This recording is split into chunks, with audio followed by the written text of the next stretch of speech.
It should be a different one there. Let's see. People in the black community, myself, often worry that we might be a victim of police brutality. So, as a public service, the Chris Rock Show proudly presents this educational video.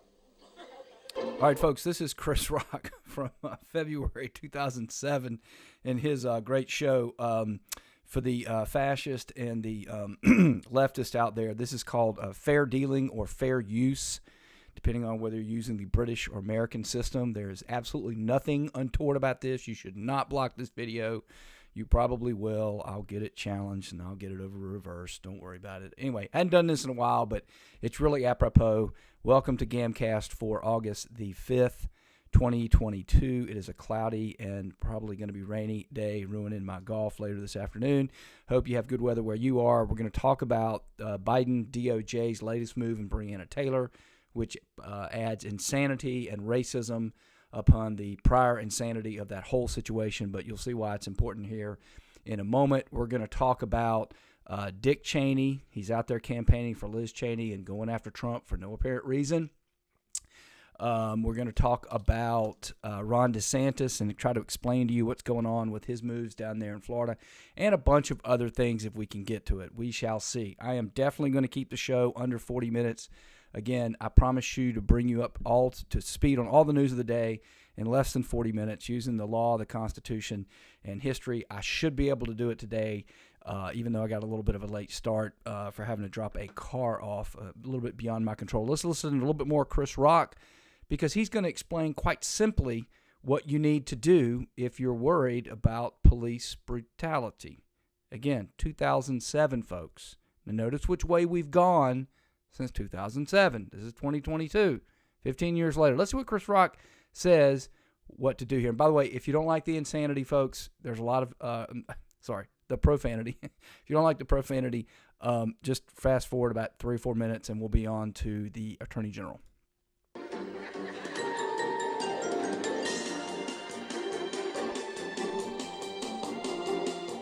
Have you ever been face to face with a police officer and wondered, is he about to kick my ass? Well, wonder no more. If you follow these easy tips, you'll be fine. First, obey the law. Laws were made for a reason.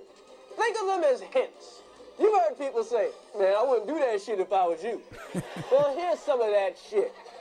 Carjacking, armed robbery, arson, selling drugs, buying drugs, stabbing, shooting. All right, folks. I don't want to push my luck there, because increasingly more of you are listening to us on YouTube and Rumble. If you're on Rumble, you're fine, because they're not going to take me down no matter what, because they basically follow the law. YouTube doesn't do that, so they've already taken down videos of mine before on copyright. I told you about that. They recently took one down saying I violated community guidelines, which I absolutely didn't. I didn't do what they said I did. I appealed it, and they basically said, yeah, we checked ourselves, and yeah, we agree with ourselves, and there's nothing I can do about it. So I don't want to push it too far here. So, folks, this is the Attorney General. He announced this, and again, you need a little bit of a backstory if you don't know the story. We covered it at the time, but Breanna Taylor was basically shacked up with a drug dealer, some other criminal guy. Apparently, the Louisville police went over there. They decided they're going to serve a warrant. There's at this point, there's a little bit of dispute as to what happened. The boyfriend claims that they didn't knock. They claimed they did knock, right? Then they tried to come in. He claimed he thought they were burglars. So he starts shooting. They shoot back. And all of this, I think it was 26-year-old Breanna Taylor, ended up dead, unfortunately. And, of course, the usual suspects came forward and tried to make it sound like it's something somehow racist and whatnot. And I believe all the cops were white. Eventually, the city paid Breanna Taylor $12 million, right, and enacted a bunch of reforms. And now, approximately 2 years later or so, the Department of Justice, Biden's Department of Justice, has decided they're going to bring some claims here. Now, I'm going to let you, the Attorney General, explain what's going on, and then I'm going to tell you what's really going on. Now, it shouldn't surprise you that since it's the Biden administration, that they're just playing games, right? And again, increasingly with Democrats, there is no more even pretending that we're the rule of law, that they represent Americans.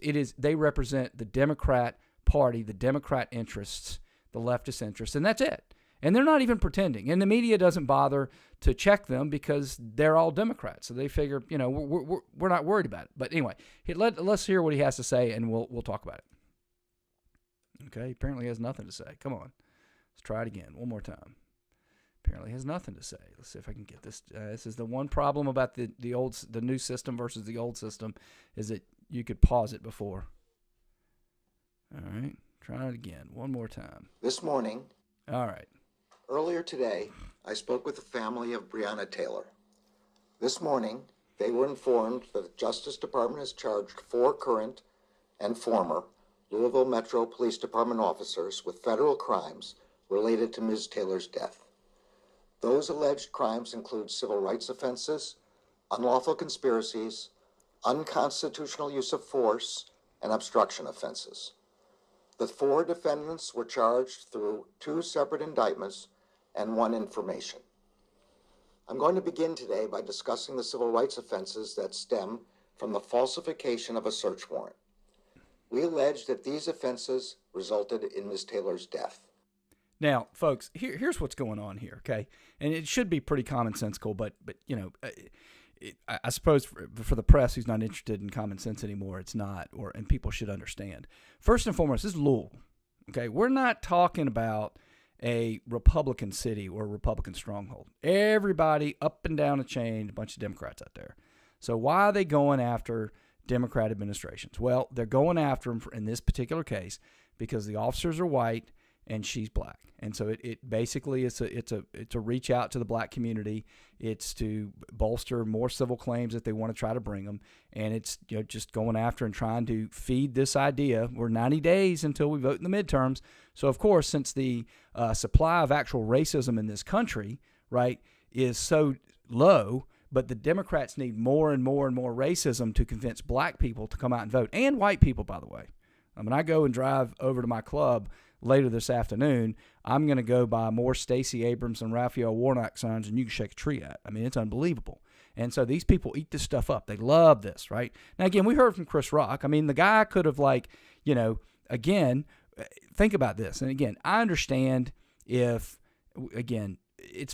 could understand there's a possible circumstance where somebody comes in, right, and you're a little bit confused and maybe you fire a weapon. I do not believe under any scenario that those police didn't knock on the door. But let's assume for the sake of the argument they didn't. I am pretty sure they went in there and at some point identified themselves as police officers, right? And that person was acting irresponsibly, right? And if he hadn't acted irresponsibly, none of this would have happened. But let's just set that all aside. Okay, let's just say, okay, maybe the officers did something wrong there, right? Well, the city has already paid, right, and engaged in reforms. And the city apparently investigated, and they decided, well, they didn't do anything wrong. And so now the Biden administration has come in and said, hey, we've decided we're going to make this into a national issue for you, right? Now, maybe it's because the local officials there didn't want to do it because it was politically unpalatable. More likely, the Biden administration is just creating some sort of racist angle for them to go after. Now, a couple of things they do say, and it's important, I read the indictments, they do claim that what happened is that the officers used excess force, which, again, that's not a federal issue. In other words, think of all the things that are going on right now in a country as big as the United States of America, 330 million people, right? And the Department of Justice has so little to do that they're concerned about the particular goings-on in one particular case that resulted in the death of one person. I mean, there are deaths, and even if you want to go after the black community, there'll probably be about 5 to 10 black people die in Chicago this weekend alone. You don't see them going down there pressing any civil rights charges or anything of that nature, do you? Right? I mean, this is just all a boondoggle. And again, it just goes to show that when you have no check on what you do and you get to live in your own reality, you can pull this kind of stuff. And it's really just nothing more than Merrick Garland and the Biden administration trying to create racism for the country to chew on before the November elections. And unfortunately, as the polling has shown recently, it seems to be having an effect. Although those of you who are concerned about the polling out there, be careful, because right now a lot of the polling is designed to suppress the votes, or the primary votes, which are still going on. I think Cheney's next week, and they're meant to buoy certain people up for November. So, for example, if you're seeing these polls that have Fetterman up big over Oz, folks, Fetterman's not going to beat Oz in Pennsylvania by 10 points. It's not New York. It's not California. Don't buy that. If you see that, what you see is they're trying to depress people from giving Oz money, or depress people for getting out and early voting for Oz, or doing things like that. That's all it is. You see a poll. You see Herschel Walker losing by 10 points. Give me a break. That's all designed to suppress Herschel's people, and people that would otherwise volunteer and come out and help him now, they won't do it because they'll go, oh, geez, he's going to get killed in November. Right. And again, these pollsters can get away with that too, because when you go and that's the way, got to understand the way pollsters make money. I mean, they make money by basically advertisers come to them and they try to figure out, which product and where should it be placed and where should I place it and where should I go get a store. That's who's really paying the bills. The political stuff, they get famous for that, and then they draw in the other business. But nobody looks and cares what Raphael Warnock, Herschel Walker looked like on August the 5th. Nobody cares. They care about what it said in November 1st or November 2nd or November 3rd, or as the case may be. That's when they really start to look. So that's one of the reasons they'll be more accurate at that time. And back when we had a media that actually reported things and you tried to get away with this crap, you'd have a bad reputation because people would go, yeah, for some reason they got it right here, but then back in August they were reporting Warnock by 10.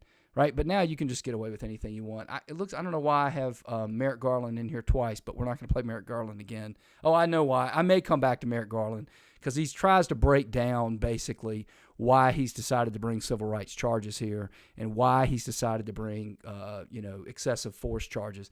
It's all garbage. None of it makes any sense. If we have enough time, and I doubt we will, we'll come back to it. So. We covered yesterday the fact that Republicans got all excited about Ted Cruz and Josh Hawley and these other people asking FBI Director Wray, who's a Republican, who was appointed by Trump, folks, okay, some quote-unquote tough questions, and he didn't have any answers, and we all go, woo, yay! And I told you, it doesn't mean anything. I mean, the FBI is corrupt today. It's going to be corrupt tomorrow.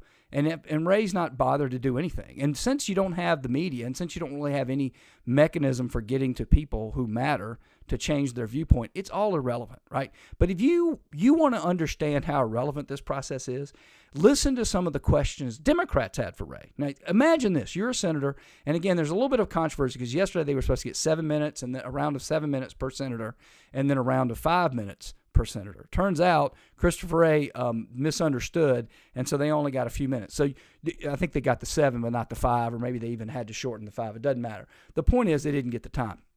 And I want you to understand, folks, you've got this limited amount of time. You've got these entire research staffs. The average senator has a yearly budget of $5 million. At least last time I checked, it may be up to 6 or 7 by now. That's a lot of money. That's a pretty big little emprise you got there. You got all this. And let's hear what some of the Democrat senators out there, Sheldon Whitehouse, in this particular case. Let's see what he wanted to talk about. Take a listen. As you know, we are now entering the 4th year of a frustrating saga that began with an August 2019 letter from me and Senator Coons regarding the Kavanaugh supplemental background investigation, and I'd like to try to get that matter wrapped up. First, is it true that after Kavanaugh-related tips were separated from regular tip line traffic, they were forwarded to White House counsel without investigation? I apologize that in advance that it's been frustrating for you. We've tried to be clear about our process. So that's frustrated if you just answer the question. So when it comes to the tip line, we wanted to make sure that the White House had all the information we have. So when the hundreds of calls started coming in, we gathered those up, reviewed them, and provided them to the White House. Without investigation? We reviewed them and then provided them to You reviewed them for purposes of separating from tip line traffic, but did not further investigate the ones that related to Kavanaugh, correct? Correct. Is it also true that in that supplemental BI, the FBI took direction from the White House as to whom the FBI would question and even what questions the FBI could ask? So it is It is true that, consistent with the long-standing process that we have had going all the way back to at least the Bush administration, the Obama administration, Trump administration, and continue to follow currently under the Biden administration, that in a limited supplemental BI, we take direction from the requesting entity, which in this case was the White House, as to what follow-up. So look, I'm going to cut that off, but look, folks, you may have shorter memories than I do. Kavanaugh was confirmed October 2018. Okay, October 2018. It's August the 5th. Pretty soon going to be 4 years. And Sheldon Whitehouse is still concerned about the hoax that they tried to pull on Kavanaugh. And he's concerned about the tip lines. He's concerned about that. That's what he now, almost 4 years later, wants to concentrate on. Now, I also want you to listen to that. And those of you who tuned in yesterday, you can go back and remember. Those of you who didn't, check out yesterday. And we listened to the way Christopher Wray responded to Republicans. Now, look, folks, I just want you to understand, the FBI director is supposed to be appointed for a 10-year term. And as per usual, the left constantly ruins everything.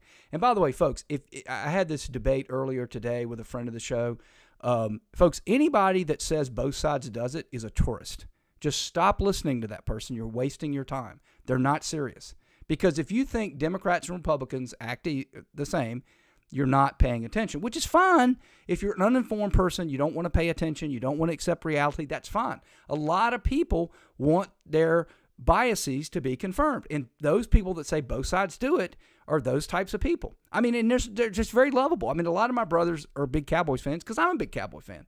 And one of my brothers in particular, at the beginning of the year, which is coming up soon, you'll be, hey, how good do you think they'll be? And I'll say, I'm thinking, 7-10, maybe 6-11, 8-9. Oh, no way. I think we're 13-3. And I'm like, what? How? No, what? Are you insane? And he doesn't really believe that. He's a smart guy. But he just can't get his brain to work around the reality. And the reality is, okay, that Democrats don't believe in the rule of law. So even though Christopher Wray is supposed to be a 10-year appointment, the Biden administration has been canning people up and down, even though their terms haven't expired. And the press doesn't say boo. Nobody says anything about it. Now, if Christopher Wray were a Democrat and he had been appointed by a Democrat, and, obviously wouldn't have any problem. But if a Republican were president and he would have the risk of being kicked out, right? I mean, look what happened when Trump fired Comey, who was, by the way, a Republican appointee, right? I mean, all hell broke loose. So anyway, but I just thought you might want to see that. And again, it just goes to show you this whole oversight thing is crazy out there. So Dick Cheney, I tell you, this environment that we live in is just kind of crazy. But, Dick Cheney, who I never voted for once. Okay? I didn't vote either time for W. Bush. Okay, I never did. Back in those days, I was voting Democrat pretty consistently, and it was easy vote for me both times. And I never liked Dick Cheney, never liked the kind of guy Dick Cheney was. I was against the Iraq War from the beginning. I was against the Patriot Act from the beginning, against all this stuff, right? It shouldn't surprise you folks. But anyway, so Cheney has just completely flipped his lid. And I don't know what's going on, but what is revealed by the Cheney saga and the Kinzinger saga is just how the environment in Washington, how the leftism corrupts everything. I can't remember the name of the guy. He's a famous guy, but he once said, any industry or any entity that doesn't devote itself to remaining conservative or constitutional will inevitably fall to the left. And the reason for that is the rule of law and the Constitution aren't the natural order of things. It's unfortunate. And so the natural order of things leads to this. So Cheney, either, he's mad that his daughter has made a bad ploy and he's got to stick by his daughter, or he's mad that his type of Republican is no longer in power, or this is where the money is. But anyway, he'll just say anything. And again, folks, I wonder if this guy has a mirror. But anyway, let's take a look at what he has to say about Donald Trump and his daughter. This is a campaign ad, by the way. In our nation's 246-year history, there has never been an individual who is a greater threat to our republic than Donald Trump. That's just insane. I mean, it really is. And the fact that we live in an environment where somebody who was once the vice president of the United States and was a congressperson for a long time and held other positions of power that would make that statement. I mean, does he think we're morons or is he a moron? But anyway. steal the last election using lies and violence to keep himself in power after the voters had rejected him. He is a coward. A real man wouldn't lie to his supporters. He lost his election, and he lost big. I know it, he knows it, and deep down, I think most Republicans know it. Lynn and Again, all right, I know it, you know it, he can read minds, and most Republicans know it. I mean, come on. This is just so over the top. I'm so proud of Liz for standing up for the truth. Liz is standing up for the truth by serving on a committee that is not following any of the rules that America's. I mean, folks, I get tired of saying this, but they are having a supposed committee with no minority representation. I'm not going to sit here and have an idiotic collegiate, if a tree falls, is it noise, right? Debate with somebody. All right. If you were not appointed by the leader of the minority party, I don't care what it says by your name, you do not have minority representation. They had started out, I covered this a couple weeks ago. They started out with a bad premise. It was bad from the beginning. You shouldn't do something in secret. Once you've gathered the evidence, they could have easily put it out there and let us all see and then start having their hearings. They started bad and they've gotten worse. They've gone from talking about January 6th. Now they're talking about subpoenaing Jenny Thomas, the wife of Clarence Thomas, as if she's got anything to do with this stuff. They for the first time in history, well, not in history, but for one of the few times in history, they're trying to get contempt of Congress to be a real thing. If I get to time in the show, we'll talk about the crimes that they may be going after. But anyway, it's just appalling to me to hear somebody that high up. But again, it just goes to show you, when do you see Democrats crossing over and do this? But, both sides do it, right? That's the answer to that. So this is actually one of the more important stories out there. I probably should have put it earlier than I did. But anyway, here's Ron. Dadgummit. I had it in the right place. See if I can get it right back to the place. We'll see. Here's Ron DeSantis. Hearing these young kids, and he said, it doesn't matter what the legislature does. 2021, he signed a letter saying, here we go. I can tell you it's been a very, very troubling record. So the prosecutor, state attorney for this judicial circuit, Andrew Warren, has put himself publicly above the law. In June of 2021, he signed a letter saying that he would not enforce any prohibitions on sex change operations for minors. And that's a debate that we're having mostly administratively and through medical licensing in Florida, but other states have enacted penalties on the people that would perform those, which are really disfiguring these young kids. And he said, it doesn't matter what the legislature does in the state of Florida, he's going to exercise a veto over that. He's also instituted policies of, quote, presumptive non-enforcement. And this involves an array of different things, and you'll probably hear Sheriff Chronister and some... So look, folks, here's what I wanted to cover this. My take, as per usual, is a little bit different than everybody else's. So a lot of people are celebrating, yay, go Heavy D, go Ron DeSantis, this is wonderful, yay. And it is wonderful. I'm glad he's doing it. And a lot of people are pointing out that all the red state governors should be doing this. But here's what I want to point out that people miss about this, okay? This state attorney general, Andrew Warren, basically came out and said, hey, I'm not going to enforce this law. I'm not going to enforce that law. Later he gets to the fact that he's not going to enforce the abortion law that there is in Florida. And the most important point he made in there was that he said it publicly. All right. Now, I want you to understand, folks, this is the type of thing, again, getting back to the both sides do it, that would have never happened. You couldn't do this in our society 20 years ago, pre-Obama. No way. Now, what you would do if you were this Andrew Warren guy is you would, just kind of, I can cut you a really good deal, or maybe I'll just kind of slow pedal it and maybe the statute. I mean, you could under the table kind of not prosecute things you didn't believe in, but you wouldn't make a lot of noise. Now you run to the microphone. Why is he running to the microphone to announce this? To announce, I will not abide by the rule of law and the Constitution. That's what he's basically doing, right? Because before, even Democrats would go, yeah, I mean, you really can't do that. You really need to resign if you feel that way. And, we'll try to take care of you. And we'll try to get you a job. And, there's only one statewide elected, I think Nikki Fried in Florida, but maybe she can get him a position and get him something. No. Now they run to the microphone to make this announcement. The reason is because we've created an environment where if you thumb your nose at the rule of law and always in one way, you don't see a lot. Name the last time you saw a Republican going, I'm not going to prosecute this Democrat law. You don't ever see that, right? Anyway, and it's just what's really important here is that these people are now searching for jobs. This guy will become a hero, and guess what? That means we're going to get more of them, right? Which means you're going to get less of the rule of law, less of the Constitution going forward. So trending this morning was 87,000 IRS agents, okay? It was all over the Twitter sphere about the new IRS agents. And they've started to do some looking. They're going to spend $80 billion, okay? Even Barack Obama's former tax chief basically is like, we couldn't spend that much money if our life depended upon it, right? If you've ever seen Brewster's Millions, you'll get the reference. But look, the point is, folks, there's no reason to spend $80 billion.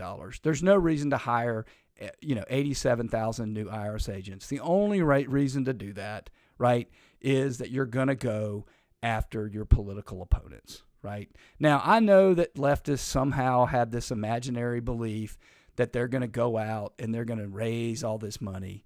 They're not. Now, and here's the problem. When you start spending $80 billion to come back, that's the problem. I mean, you're spending so much money to get money.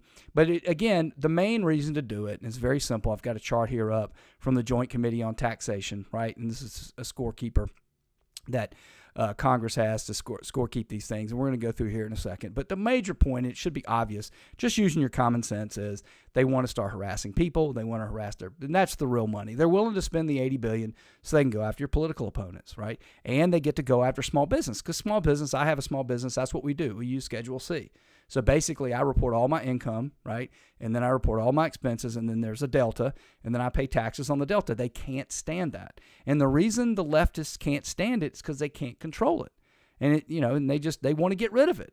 And believe me, I've been audited 3 times. It is not a pleasant experience. Luckily for me, I keep very good records, so it's harder to stick it to me than it is for other people. But anyway. So here's what this chart shows, and I'm really making a lot better time than I thought I was going to, which is good because I actually need it, having lost that time with my car. But anyway, here's the basic chart here. So here's where they think they're going to percentage of tax estimates relating to underreporting. So less than $0 of AGI, adjusted gross income. Just so you understand, for the adjusted gross income is the delta there, right?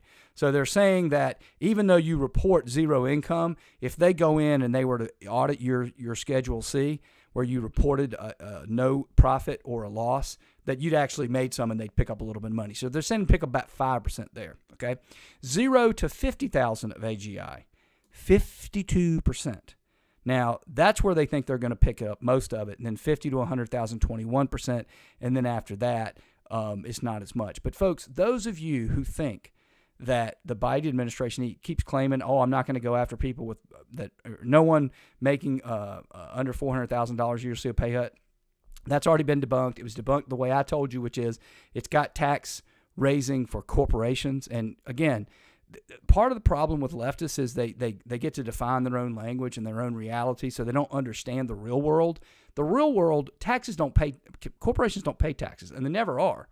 Right. And again, if you look at the real world and you look at past leftist societies like, Germany's in the 30s and 40s, you think they weren't in bed with every corporation that they could find? They were, because that's why you control a lot of workers, and the corporations don't care. You tell me what we want to do business, we do the business, right? One of the things that Biden and these people are bragging about is this new minimum tax thing, and I had in the can today and I lost it. Schumer bragging about he's going to do something to penalize stock buybacks. Well, folks, they're going to buy back their stock. You're just going to make it more expensive to do so. Who you think's they're going to pass that on to, right? Anyway, so one other thing I wanted to make sure you know about there, and this is Scott Adams. He's the Dilbert creator. He became famous for predicting that Trump would win the 2016 election, and he normally is pretty good. I don't get to listen to his podcast much anymore, A, because I have my own media to do and I just don't have a lot of time, but then B, because he's just in the age post-Trump, he's not near as good, because you have to have a lot more of a political background. So he's one of these guys that believes, for example, that corporations pay taxes or that governments create jobs. These just misnomers that people have just now buy and believe without challenging them anymore, unfortunately. But I want you to hear him today. He was talking again about the January 6th committee and the fact that they have not demonstrated that Trump committed a quote unquote crime. Even though we've been getting reports out of Biden's DOJ, that some of those same people that been before the January 6th committee are now going before federal grand juries, right? That's an awful big quinky-dinky if you ask me. Anyway, here's Scott Adams. So, as I've told you, Stephen Collinson is the person who writes opinion pieces for CNN when there's really no substance to write about, but you still have to say something bad about Republicans or Trump. He'll jump into the breach and find something there. And here's how the start of his opinion piece on CNN starts today. Quote, Liz Cheney has posed the question with which America may have to wrestle for months to come. Here's the question. If there is evidence that ex-President Donald Trump committed crimes in seeking to overturn the 2020 election, what message will it send if he's not charged? Stephen Collinson wants you to know that's a big question we should wrestle with. Yeah, I'm going to stop thinking about war with China, supply chain, inflation. Let me think about the hypothetical that the committee that has been investigating for however long has so far found absolutely nothing that looks even slightly like a crime. But if they did, in the imaginary world, if we could find a hypothetical imaginary world in which Trump did commit a crime. Anyway, so he's been saying this for quite some time. It's not the first time I've heard him say this, that there's no crime, that they haven't shown it, that the committee failed to show it if they could. Anyway, and again, I'm not picking on Scott Adams. I'm not doing this to pick on Scott Adams. Big fan of Scott Adams. He's still on my queue. If I get through a bunch of other people, or like today, I ended up spending an hour walking back and forth to pick up cars and things that I can never get back, and so I got through a lot more material than I normally get through. I listened to that. And again, folks, I just want you to understand that this is not picking on him, but he just doesn't have his finger on the pulse where he needs to. This is, I'm now, if you're on the YouTubes or the Rumbles, you will see this is a live stream I did on June 7th of 2022. If you go to our Substack page, greatamericanmail.substack.com, greatamericanmail.substack.com. If you follow me on Twitter, you can find my link tree. You can find me anywhere. Lots of ways you can.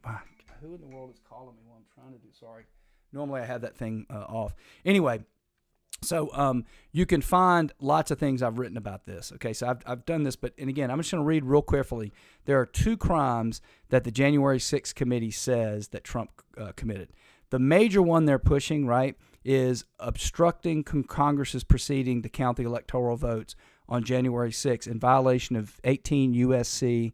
1512C. All right, now, folks, just so you know that Scott Adams is just off on this, okay? Most of the people that are being convicted and charged, for example, Guy Reffitt that we covered, I believe, Monday or late last week, I forget which, who just got convicted. He was convicted of this crime, folks, that he was obstructing a proceeding, all right? And again, just so you understand this, and if you want to go listen to this, it's about, it looks like it's about a 30-minute live stream I did. And I've got a couple of them up there if you want. Or if you want to read it again, go to the Substack page. But the point of the thing is that you obstruct a proceeding if there's a nexus to a specific proceeding that was either pending or reasonably foreseeable that when the person engaged in the conduct that they were attempting to obstruct official proceeding. And that's what they're saying. Now, the problem they have with Trump that they don't have with the January 6 people, but is that at least with the January 6 people, they were arguably breaking in. And so there is a nexus there to say, well, I mean, we kind of did have to stop for 4.5 hours because of this. We did have to go to our little cubby holes and then come back, right? If you actually were in the building, although Guy Reffitt wasn't. But I want you to understand that this came up in the context. I've explained it before, but we have new listeners all the time. So it came up in the context of they were trying to get attorney-client privilege documents from John Eastman, and that Benny Thompson's January 6th committee said, well, he was committing a crime with Trump. And the judge got there, David Carter, Clinton appointee, said, well, what were the crimes? He said, well, here are the three. The first one I just told you. Doesn't matter what the other two were. He found one of them yes and one of them no. Doesn't matter. And he went through it and he said, yeah, I think more likely than not Trump did commit this crime. What was the crime? Challenging the electoral count. right? And again, of course, that's absurd. I use the example all the time. That would be like if I get charged with a crime and I go in there and they say, how do you plead? And I say, not guilty. Well, you're obstructing this proceeding. You can't obstruct a proceeding by engaging in the very processes that the proceeding have. But according to Democrats, you can. And the reason you can, it goes back to leftism. They don't believe in the rule of law. They don't believe in reality. They don't believe in definitions, right? That's obstructing a proceeding now. Now, again, I say it all the time. 20 years ago, that David Carter would have been laughed at, even among Democrat circles. Like, you can't do that. If that, by that rationale, basically obstructing a proceeding is anything people don't like you doing. Yeah, that's right. That's exactly how they want the world to be. So that if you're in power and you're Democrats, you didn't obstruct anything. But if you're not, then you are. Just like they changed the definition of what a recession is. Now what a recession is 2 consecutive quarters of negative GDP growth and a Republicans in office. And they went through and they changed the definition. That's the definition. So you go through and say, yeah, we've had 2 negative quarters, but Biden's a Democrat, so we're not in a recession. Anyway, folks, you were basically all caught up to date with the news of the day pretty much when I started, because it's another slow news day. But anyway, you are now definitely all caught. Well, let me give you one more thing before I leave you, and that is that Alex Jones' jury came back $4.1 million. Folks, he had offered them $2, so it looks like they got a little bit more than they would have gotten by settlement, but they had to spend some money. But they're going to go after him for some sanctions. You haven't heard the end of that. We'll see what the appellate courts do out there. But anyway, now you're definitely all caught up to date on the news of the day. And if you like this live stream, I hope you tune back in tomorrow.